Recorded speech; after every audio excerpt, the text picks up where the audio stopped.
Oh, hey. Hey, dude. Sorry I'm late. I have this camera review to do. Panasonic sent me the EVA1. EVA1. Yeah, that's what I said. The EVA1. EVA1. EVA1. EVA1. Yeah, get me Panasonic. But they don't know either? It's the EVA1. You know what? The Panasonic EVA 3. Anyway, I don't know what to do for this review. I mean, that's why I wanted to meet up. I feel like, the camera's been out for a while. The specs have been covered. The image has been covered. It's been compared to all the usual suspects. I'm just not really sure where to go with it. Well, I mean, it's not really about the camera, right? The camera is just a tool. It's about the cinema. It's about the art. So why don't you, take that direction, take that approach with it?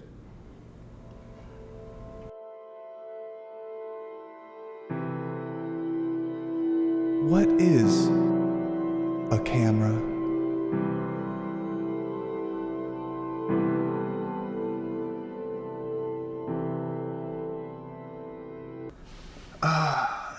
Little much. Yeah.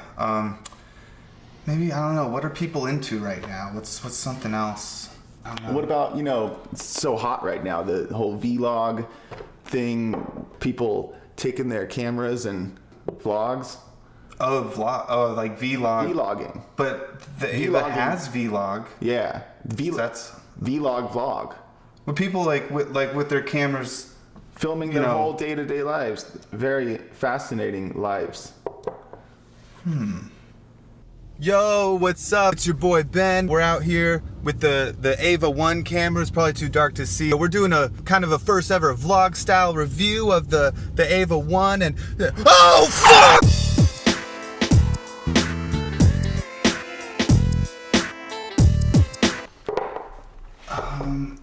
I just don't see myself being a good enough multitasker to do that kind of thing. I feel like there's something we're missing. This tiny narrow niche market that we can do the review to. Just can't put my finger on it.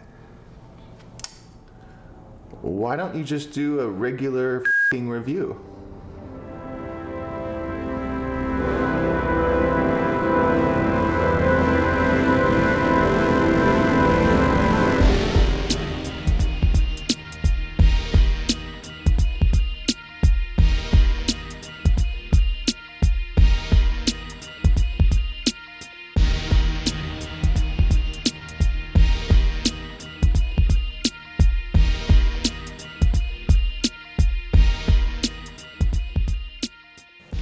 Hey everybody, so welcome to my review of the Panasonic EVA1. My name is Ben Meredith. I'm a cinematographer out of Los Angeles, California.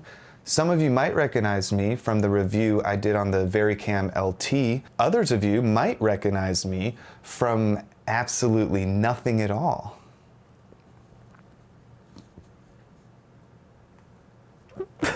Panasonic was cool enough to loan me the EVA1 for a couple weeks to do a review on it and kind of put it through its paces. That being said, they do not sponsor this video. They had no input on what I was going to say about the camera. They really just wanted my user feedback and wanted me to share with you guys what that user feedback is. So I'm going to keep this review pretty to the point, not dig into anything too much. And then we'll go through some tests, we'll go through some footage, we'll go through a cool little short film me and my friends put together, and then we'll kind of do a final thoughts at the end. Also, I apologize in advance. There's a reason I'm usually behind the camera, so pardon my blabbering and lots of cuts. So as we joked about in the sketch that I did with my brother at the beginning of this review, I'm gonna go with EVA1 for this one. You guys can call it whatever you want. And also, we understand that this camera, as much as it is the new kid on the block, it's been out for a little bit. So people have had their hands on it. There's a lot of reviews online you can go see that compare it to the C200 or an Ursa Mini or Reds or Alexas probably. I mean, I think pretty much been compared to about every camera you can. And then there's also some more technical ones. Philip Bloom did a great 50-minute or 1-hour long one on this camera. ShareGrid did an amazing review that's a little more on the technical side of all the ISO settings and the dual native ISOs and how those all look at different settings. So my review is going to be a little more loose. I'm just going to sort of present some footage, and we're going to kind of go from there and tell you guys what I think about the camera. So let's jump into it.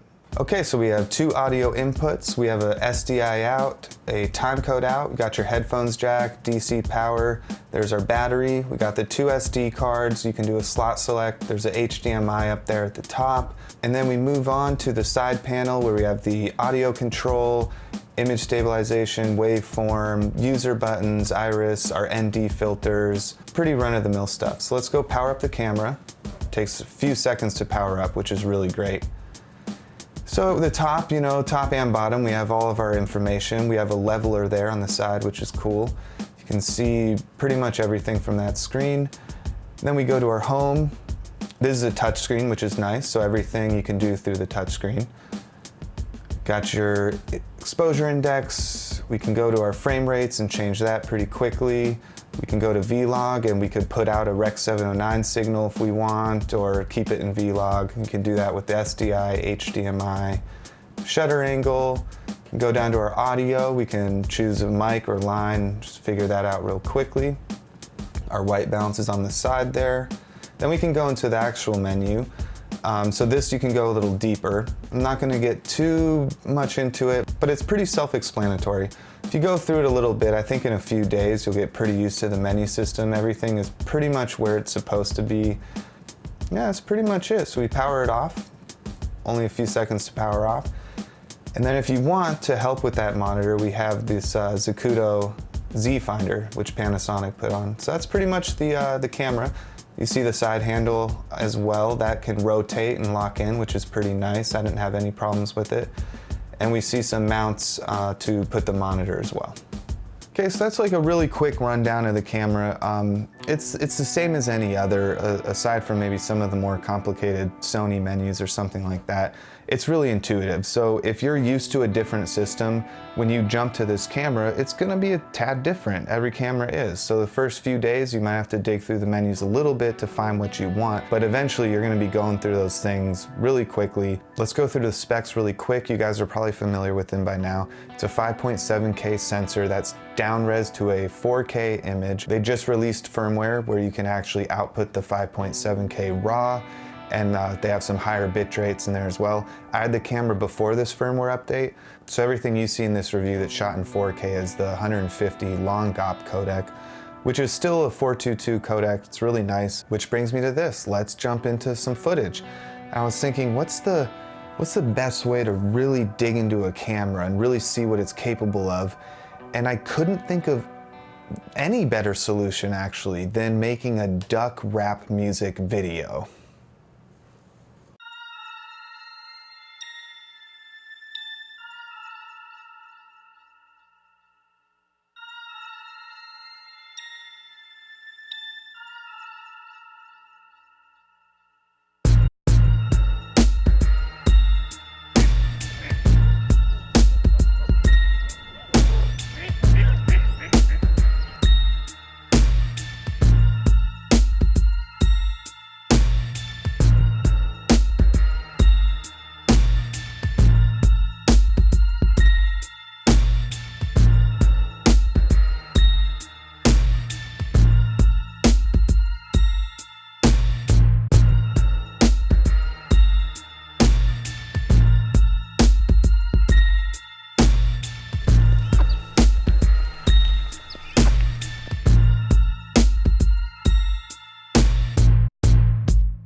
Hopefully that was a little enjoyable. I found it kind of funny, but essentially the 2 weeks I had this camera, I actually was really busy. So I could only really go out and shoot when I had time.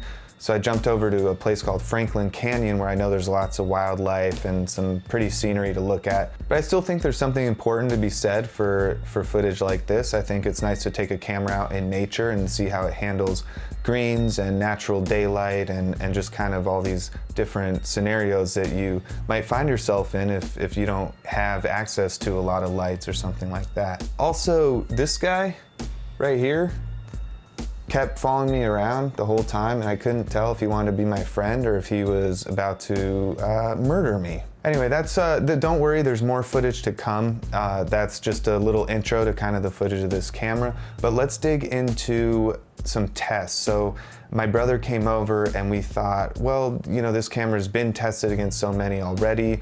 Where does it really sit in Panasonic's line? And that's between the GH5 and the VariCam LT. So we tested the camera against those. So on the EVA1 and the VariCam LT, we used my Duclos Zeiss Cine-Mod glass, which is the 35 millimeters shooting me right now.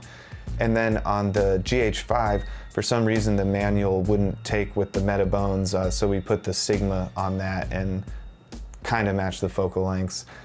So it's not the most scientific test, but the lenses on everything was kept the exact same aperture, everything was the same settings. The Sigma and the GH5, you know, the Sigma is a more contrasty lens. It's a little more clinical. So it's gonna look, you know, not quite the same, but we had a Metabones on there anyways. There was already glass, you know, that was gonna make it look different, so we just went with it. But for the EVA1 and the VariCam, that's the same glass, same aperture, everything is the same exact settings that you'll see here. So let's just run through it real quick. You guys can kind of make some decisions for yourself, and then we'll go into some comparisons that I found.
All right, so let's take a look. So here's the ungraded images, and obviously the GH5 is going to stand out. We didn't have the vlog setting updated on that one yet, so we shot in Cinelike D. The EVA and the VariCam look pretty similar. To my eye, the EVA looks a little more washed out in a sense, and the VariCam seems to have a touch more detail in the highlights. I don't know if it's less detail, but it's just a little less washed out, if that makes sense. But I think you'll see what I'm talking about later once we put the Rec 709 LUT on it. Let's do that right here. Now this tells an interesting story. And I sent these frames to Panasonic. They're usually really good with offering information. I haven't heard back from them yet, but we're kind of trying to get to the bottom of why this might be. But obviously you can see here the EVA1 and the VariCam LT have a very different exposure. The lens had the exact same f-stop, everything was the exact same. So it's definitely odd to me why it kind of handles exposure differently. I'm not totally sure why that is. I kept it as it is though, instead of trying to match them just to show you guys. So it makes it appear that the EVA might have more dynamic range in the highlights, but the whole thing's kind of lowered. So when you look at the log image, when you bring the highlights down, you can actually tell the VariCam holds more detail in the highlights. And that makes sense. The Panasonic rates the EVA1 at 14 stops and the VariCam at 14.7-ish, about 15. So it makes sense. It's 6 over for the EVA1, 6 over for middle gray, and it's roughly 7 over, or 6.7 or so for the VariCam. So it makes sense that it would hold a little more. Other than that, the EVA1 has amazing dynamic range. It really sees in the highlights and sees into the shadows well, and it holds the same roll-off characteristic that the VariCam has, which I really love. It's one of the reasons I fell in love with that camera, is the roll-off is so delicate and kind of natural and filmic. You'll also see that the colors are a little different here. So the VariCam, to my eye, leans a tad more magenta, but that kind of brings out some life in the skin for me. A little more than the EVA. The EVA1 seems a little more neutral. The VariCam, a little more of this kind of filmic, painterly, organic colors. So it really just depends on your taste. I think they're both really great, but they don't match. So the main point to realize is that these cameras don't match instantly. You can't just slap a LUT on both of them and then they're ready to cut between. They do have different color. They do expose the image a tad differently. So you're gonna have to work just a little extra in post to get them to match. But it's not too hard to get them to match. And also that's not a bad thing. I don't want it to come off like it's a negative thing. It's a different sensor. Different sensors expose images and see color in different ways. So it's definitely not a bad thing at all. It's not a negative. It's just something to look out for if you're looking into this camera to match up with something like a VariCam LT. And then we'll go to the GH5. I was really surprised at this. The colors, on this one I did grade it to match kind of the VariCam, and it did a really good job. All I did was you know, put some curve on it and added a little, I think, magenta, or I just tweaked some. It only took maybe a couple minutes, and I feel like the colors match pretty accurately to the VariCam LT. So let's go to the 2500. This is in the log. Not much to say about this. These are still images, so you're not really going to be able to see the noise floor. Let's just jump to the colored here. So these are graded.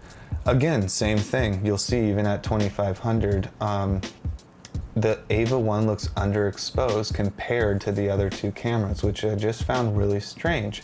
Still not exactly sure why that happens. It might just be the way that the Vlog image handles the LUT. That being said, again, still frames, hard to see, but the noise floor is less in the VariCam LT. And that's not only because we had it at 5000 and brought it down.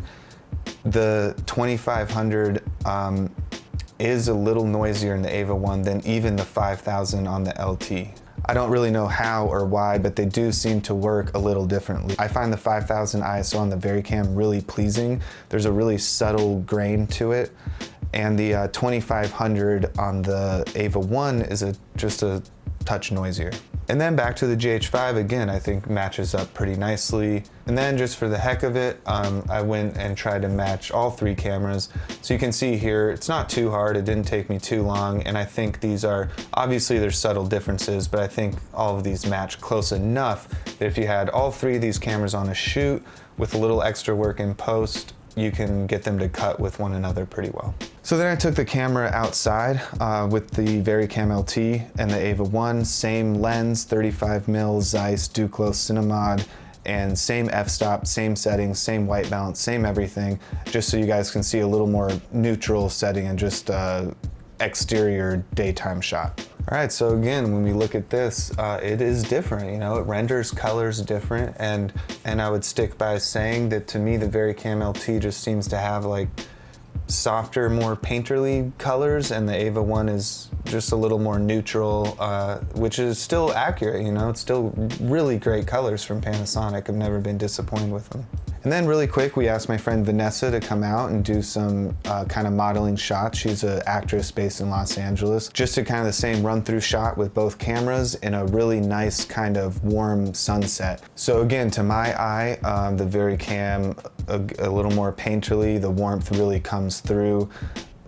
The EVA1 seemed a little more kind of washed, but still really amazing colors, just a little different, that's all. And really quick here, we can see the image stabilization, which is electronic. This is where it really shines, this electronic. This was shot in 4K at 60p, and you can really see it struggling.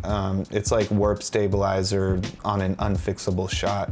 So I would use that sparingly. It's not something I would turn on all the time. So there's a run through of some comparisons. In my final thoughts at the end, I'll kind of run through more so what I thought of how this compared to the VariCam LT and the GH5, but that you can kind of see for yourself. And yes, the lav pack was right here. I don't know if that's tacky or not, and I don't feel like redoing it. So now it's time for the exciting part. We actually did something kind of special for you guys, and my friends and I put together a short film entirely shot on the EVA1. So my friend Vin, who directed Never Hike Alone, which is a great Friday the 13th fan film on YouTube, about a third of it was actually shot on this VariCam LT. He came down, and my friend Haley was down to act in this film, and we created kind of a nice little short to sort of stress the camera out. So we only used the camera body. We just used the monitor on the camera. We did all the audio on a Rode NTG4 directly into the camera. Everything was internal, just on the camera, and we kind of did a short that offered different scenarios to try the camera out. So you're gonna see slow motion in there. You're gonna see the second native ISO of 2500 in there. You're gonna see different lighting scenarios. And the main reason too is people ask, does it make a cinematic image? That's what a lot of people ask in reviews. Can the camera produce a cinematic image? My response to that, yes, there's dynamic range, there's color rendition, there's motion cadence. There are subtle things DPs should be aware of to assist in a cinematic image. But the only thing that will actually make a cinematic image is shooting something cinematic, and that's telling a story. So we wanted to do just that, and we will let you guys have fun and give it a go. It's more so for the camera test and not the short film, so don't be too harsh on it, but let's go check it out.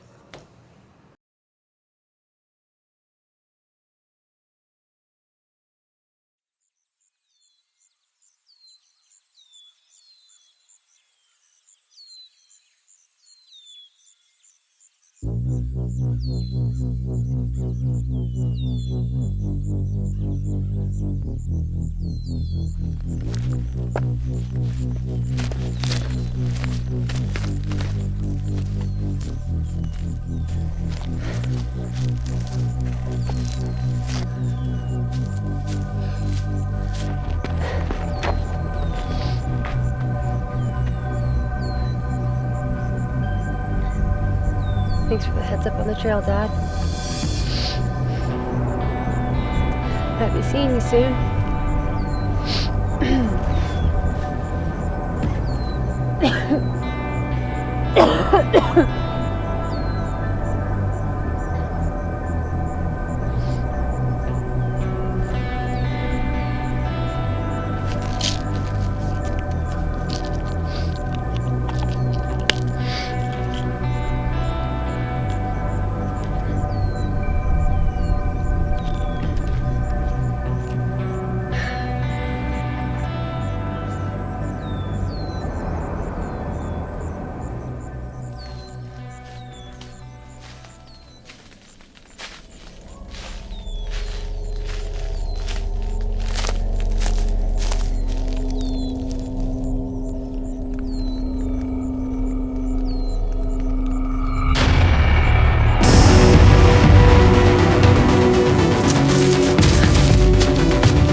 Samantha?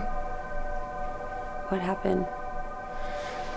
You were found unconscious on a hiking trail about 3 weeks ago. 3 weeks ago.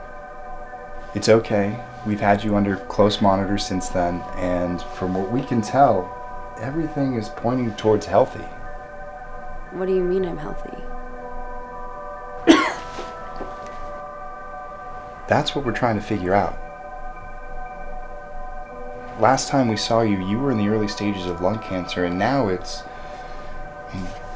completely gone. What are you saying? Samantha, what I'm saying is not only are you cured of your cancer, but your vitals have been the healthiest we've seen in a very long time. We've never seen anyone make a recovery like this before.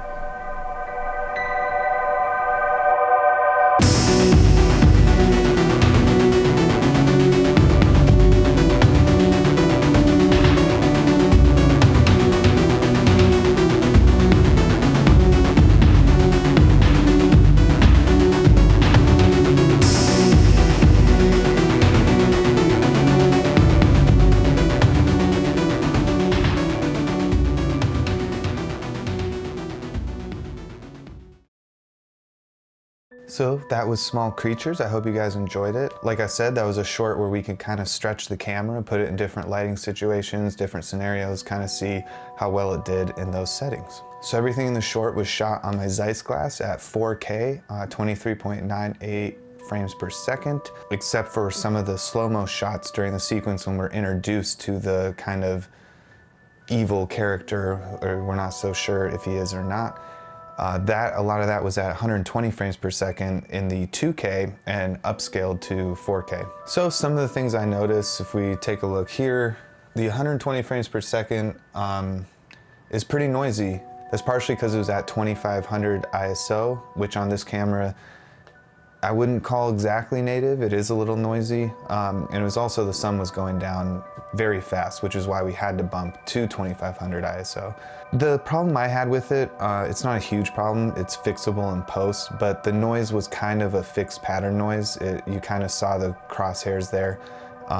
It wasn't quite as grainy as something like maybe the VariCam. So, you know, it's not the prettiest of noise patterns, but it's you can work around it. Other thing I was really impressed at was the latitude and how far you could push the image in post.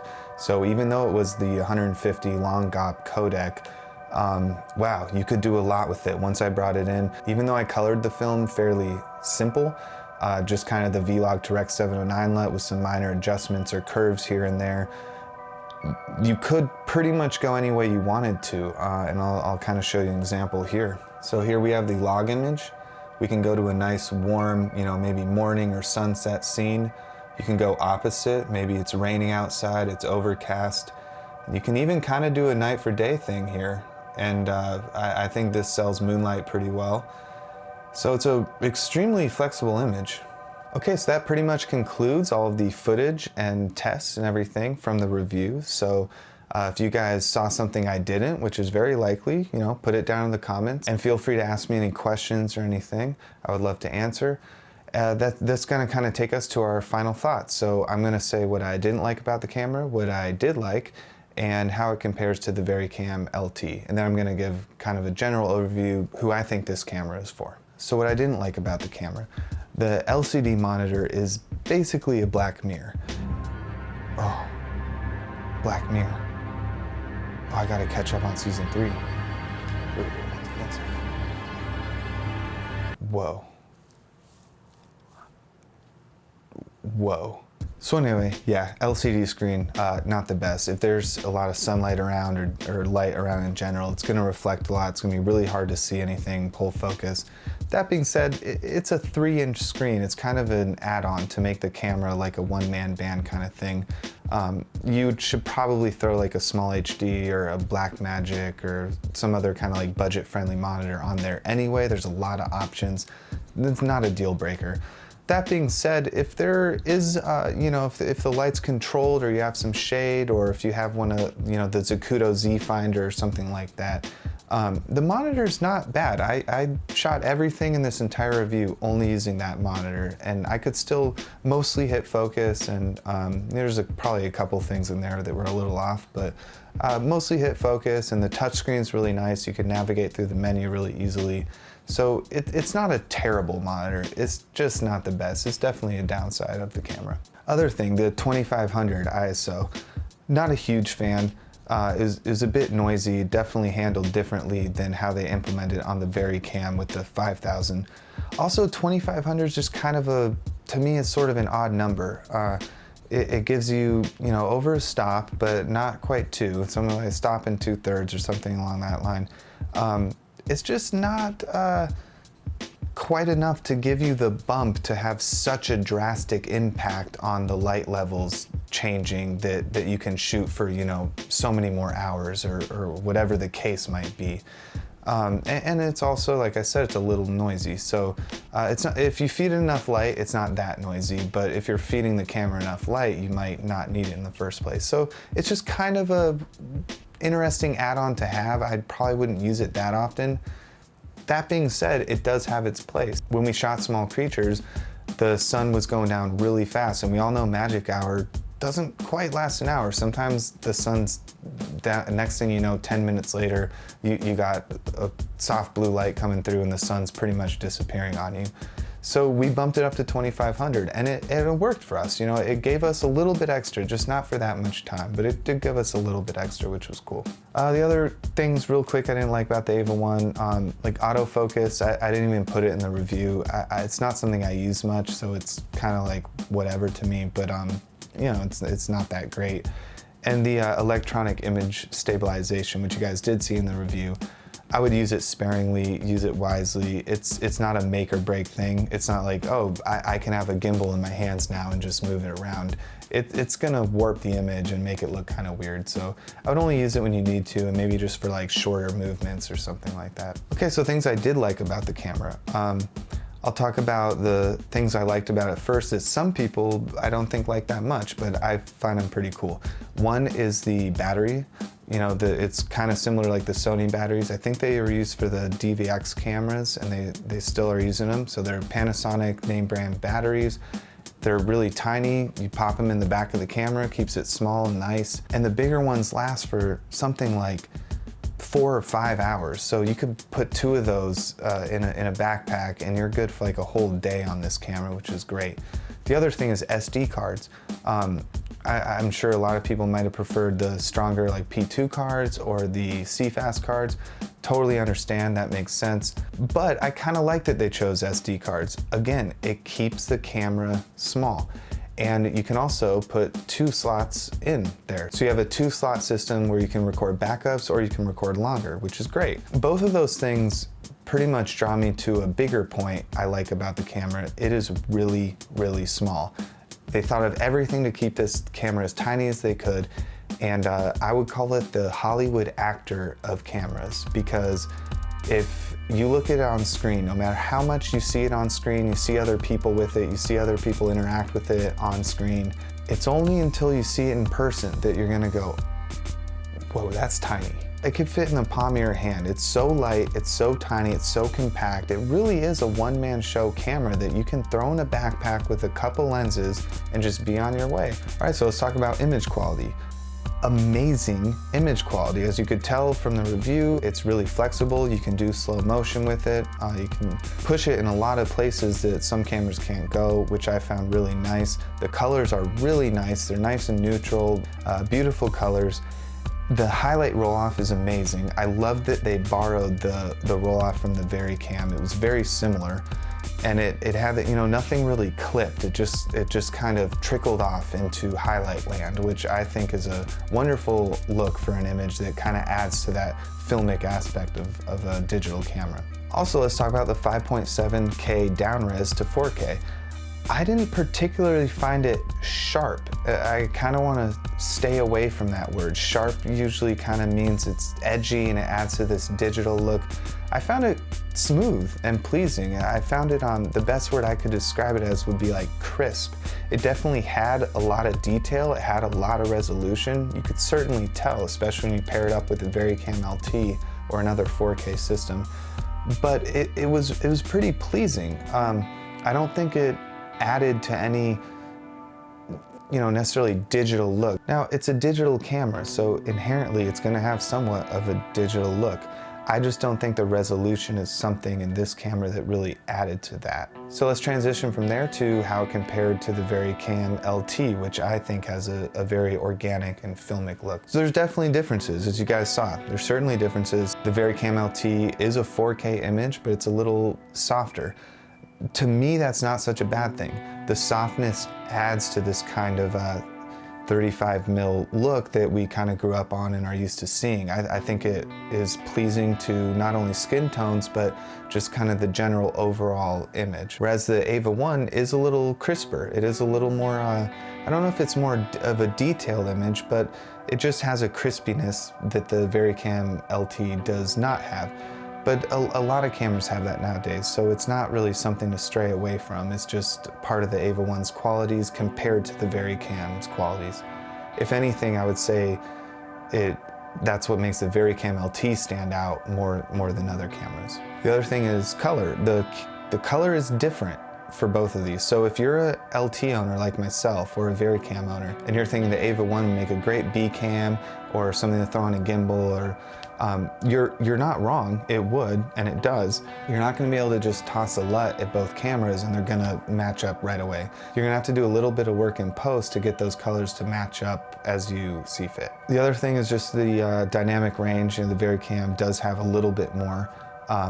When I say a little bit, it is a little bit. Once you're up to 13, 14, 15 stops, it's so much to work with that if you know how to light properly and make the scene how you want it to look, you can get away with a lot. So both cameras are phenomenal in the dynamic range department, really impressive. Yeah, now just like some subtle differences. I didn't talk about infrared at all. I'm not even gonna try and talk about that. Watch Philip Bloom's review, because he shoots amazing infrared stuff, and he goes through that entire process with the EVA1. And then super quick, I'll talk about the GH5, because we did throw that into the mix.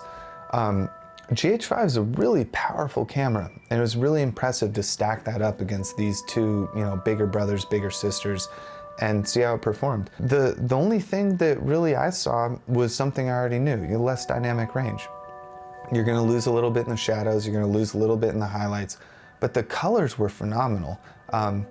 The GH5 is a little bit sharper. That is where I would use the word sharp. It does lend itself to a somewhat like digital look, which is affected in like the motion cadence and stuff like that. So that kind of brings me to who this camera is for. And one of the coolest things about this camera, I think, it's pretty much for everybody. It's something that you could really bulk out if you wanted to. You could have the full 5.7K workflow. You could put bricks on the back. You can have different inputs. Wooden camera even makes a PL mount for it. So you can throw a lot at this thing, bulk it up, and shoot a short film or even a feature on it, which is great. But a lot of you, kind of the one-man band, and it's run and gun. You're shooting a quick commercial or maybe a spec, you're shooting branded content, maybe a marketing or corporate video, maybe a wedding or an event. Well, this thing is really great for that. You can hold it all day, it's super light, you can throw it in a backpack, you can run around with it. And it's gonna capture an amazing image for you. I think if you're already looking in this price range and you're looking at your C200s or your Ursa Minis or your FS7s, this is definitely a contender, and I prefer the colors out of it. The dynamic range is incredible, the highlight roll-off's incredible, the skin tones are incredible, and the fact that it's so small, you can pretty much go anywhere with it, which I found really cool. The other reason I say this is for everybody, $8,000 or that ballpark might sound like a lot of money, and it is. But people forget this all the time. There's financing, and when you break it down for the EVA1, which I believe Panasonic does have a 24-month lease to own option on it, that comes out to about $350 a month. You could just get that 1 or 2 extra gigs a month, or even drive like a Lyft or an Uber to make up for it. and pay $350 a month, and next thing you know, an EVA1's in your lap. Okay, so that's my EVA1 review. That's the end of me blabbering. Hopefully you guys enjoyed it, and please, if you have any questions or comments or anything, leave them below. Let's talk about the camera, let's talk about cinematography. I love talking to everybody, so feel free to hit me up, and I'll see you next time.